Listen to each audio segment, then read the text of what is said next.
New at 6, a new lawsuit in North Carolina says people who aren't lawyers should be able to give out legal advice without running afoul of the law. State law makes it illegal for anyone but a licensed lawyer to give legal advice.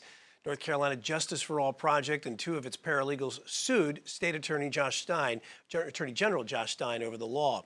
Now, Queen City News Chief Legal Analyst Khalif Rhodes joins us now. And Khalif, I mentioned that it's a crime for those who are unlicensed to practice law.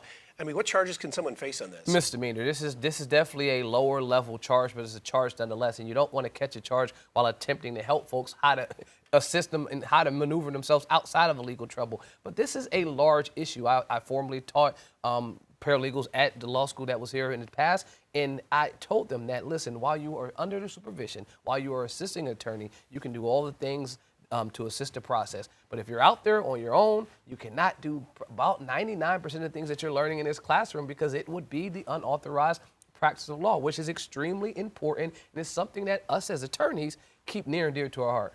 You know, I was at the doctor's office today, and it was a PA, and they were great and giving me great medical advice, but it is kind of apples and oranges when you're talking about legal advice. Now, different. Those folks, those PAs, they go to medical school or something that's extremely similar to the process.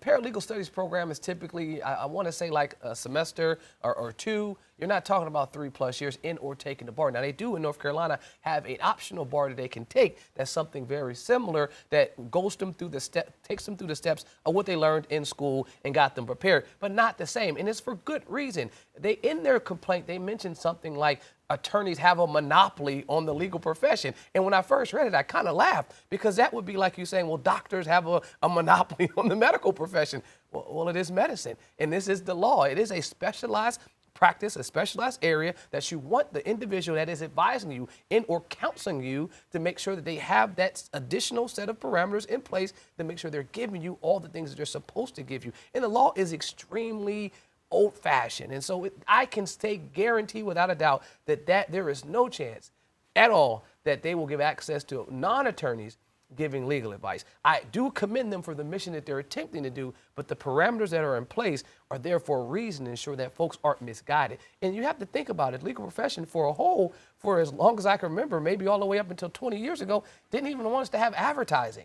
They didn't want us even having billboards and commercials. That's how slow the legal profession is with allowing things to change. So something like that to the core of who we are as attorneys, that's not happening. The wheels of justice, as we always talk they about. They turn super slow. But right? I often say that as attorneys, we write, we answer questions, and every once in a while, we say something that makes sense. And so if you're asking to take that, say something that makes sense away from us and allow other folks to do it, the profession is going to push back, and they're going to push back hard. Do you think, though, that this could be like one of those stepping stone type of lawsuits that move the needle a little bit, or not? I think what could happen is this could allow other places for them to be successful, because what they're saying is they're lacking funding. They're out there helping people that truly need it. They're helping them fill out documents and things like that. Well, give funding to make sure that you have at least one attorney to supervise the paralegals so that they're in compliance.